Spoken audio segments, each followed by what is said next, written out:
অন্যের ফোনের গোপন কল কিভাবে নিজের ফোনে শুনতে পারবেন। তো অনেকে আমাকে কমেন্ট করছেন যে ভাই কিভাবে অন্যের ফোনের গোপন কলগুলো আমাদের ফোনে শুনতে পারবো, এই নিয়ে একটা ভিডিও তৈরি করেন। সো আপনাদের রিকোয়েস্টের জন্য আজকের ভিডিওটি তৈরি করলাম। তো আজকের ভিডিওটি দেখার পর কিন্তু আপনারা পৃথিবীর যে কারো ফোনের কলটা আপনার ফোনে নিয়ে আসতে পারবেন। আপনি চাইলে আপনার ফোন থেকে কিন্তু সেই কলগুলো আপনি আপনার ফোন থেকে শুনতে পারবেন। তো কিভাবে অন্যের গোপন কল আপনার ফোনে শুনবেন জানতে হলে ভিডিওটি শেষ পর্যন্ত দেখবেন। তো ভিডিওটি শুরু করার আগে আপনাদের কাছে একটা রিকোয়েস্ট, অবশ্যই ভিডিওতে লাইক করবেন এবং আমাদের চ্যানেলটি সাবস্ক্রাইব না করে থাকলে অবশ্যই সাবস্ক্রাইব করে আমাদের সাথে থাকবেন। তো চলুন আজকের ভিডিওটি শুরু করা যাক। সো গাইস, অন্যের ফোনের গোপন কলগুলো আপনার ফোনে শোনার জন্য আপনাদেরকে যে কাজটি করতে হবে, অবশ্যই আপনাদেরকে আপনার ফোনের যে ডায়াল প্যাডটি রয়েছে সর্বপ্রথম আপনাদেরকে আপনাদের ফোনের ডায়াল প্যাডটি ওপেন করতে হবে। তো তার আগে আপনাদেরকে একটা কথা বলে নিতে চাচ্ছি, এই কাজটি কিন্তু অবশ্যই আপনি কোনো খারাপ কাজে ব্যবহার করবেন না। আপনাদেরকে জাস্ট এডুকেশনাল পারপাসের জন্য ভিডিওটি আমি তৈরি করে আপনাদের শেখানোর জন্য জাস্ট তৈরি করতেছি। তো অবশ্যই আপনারা কেউ খারাপ কাজে ব্যবহার করবেন না। তো গাইস, এর জন্য আপনাদেরকে যে কাজটি করতে হবে, আপনাকে অবশ্যই যার ফোনের গোপন কল আপনার ফোনে শুনবেন তার ফোনটাকে 2 মিনিটের জন্য হাতে নিতে হবে। ঠিক আছে, জাস্ট 2 মিনিটের জন্য তার ফোনটা আপনি হাতে নেবেন। তারপর আপনাদেরকে তার ফোনের ডায়াল প্যাডটা ওপেন করতে হবে। তো তার ফোনের ডায়াল প্যাডটা ওপেন করার পর আপনাদেরকে তার ফোনে একটা গোপন কোড ডায়াল করে দিয়ে আসতে হবে, যে কোডটা ব্যবহার করে আপনি পৃথিবীর যে কারো ফোনের কলটা আপনার ফোনে নিয়ে আসতে পারবেন। তো গাইস, এখন আপনাদেরকে আমি সেই গোপন কোডটা দেখাই দেবো। তো অবশ্যই ভিডিওটা মনোযোগ সহকারে দেখবেন। যদি ভুল করেন তাহলে কিন্তু আপনারা কারো গোপন কল কিন্তু শুনতে পারবেন না।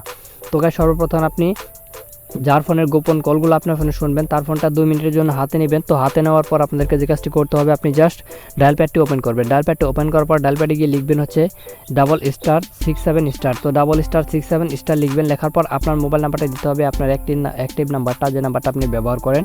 তো আমি এক্সাম্পল নাম্বার দিয়ে আপনাদেরকে দেখা দিচ্ছি। তো ধরুন এটা হচ্ছে আপনার নাম্বার এবং শেষে আপনি একটা হ্যাশ যোগ করে দিবেন। তো হ্যাশ যখন যোগ করে দিবেন তারপর আপনি এই কোডটি কিন্তু আপনি যার ফোনের কলটা আপনার ফোনে নিয়ে আসতে চান তার ফোনে ডায়াল করে দিবেন। তো আমি যখন এই কোডটি আমার ফোনে ডায়াল করব, দেখতে পাচ্ছেন আপনি তার ফোনে যখন ডায়াল করবেন এরকম লেখা চলে আসবে যে কল ফরওয়ার্ডিং রেজিস্ট্রেশন ওয়াজ সাকসেসফুলি, এরকম একটা লেখা চলে আসবে। তো যখন এরকম লেখা চলে আসবে আপনাদের কাজটি কিন্তু শেষ। আপনি তার ফোনটি তাকে দিয়ে চলে আসতে পারেন। তারপর দেখতে পাবেন তার ফোনে যে কেউ কল করুক না কেন সেই কলটা কিন্তু আপনার ফোনে চলে আসবে এবং আপনি চাইলে সেই কলটা আপনার ফোন থেকে রিসিভ করে কিন্তু শুনতে পারবেন এবং আপনি কিন্তু খুব সহজে দেখে নিতে পারবেন যে তাকে কে কল করলো বা কোন নাম্বার থেকে কল করলো। তো এই কোডটি ব্যবহার করে কিন্তু অবশ্যই আপনি পৃথিবীর যে কারো ফোনের কলটা আপনার ফোনে নিয়ে আসতে পারবেন। তো গাইস, এখন আপনাদেরকে আমি দেখাবো এটি যদি আপনি অন করেন তাহলে কিন্তু এটি আপনি অফ করার নিয়মটা আপনার জানতে হবে। ঠিক আছে, তো এটি অফ করার জন্য আপনাদেরকে আরও একটা গোপন কোড ডায়াল করতে হবে এবং যেটি যার ফোনে আপনি অন করছেন এটি অবশ্যই তার ফোন থেকে কিন্তু এটা অফ করতে হবে। তো তার ফোনটি আপনাকে আবারও 2 মিনিটের জন্য হাতে নিতে হবে এটি অফ করার জন্য। তো যখন আপনি তার ফোনটা 2 মিনিটের জন্য হাতে নেবেন তারপর আপনি তার ফোনে ডায়াল প্যাডে চলে যাবেন আবারও। ঠিক আছে, ডায়াল প্যাডে যাওয়ার পর আপনি ডায়াল করবেন #67#, জাস্ট #67#, এই কোডটি আপনি তার ফোনে আবারও ডায়াল করে দিবেন।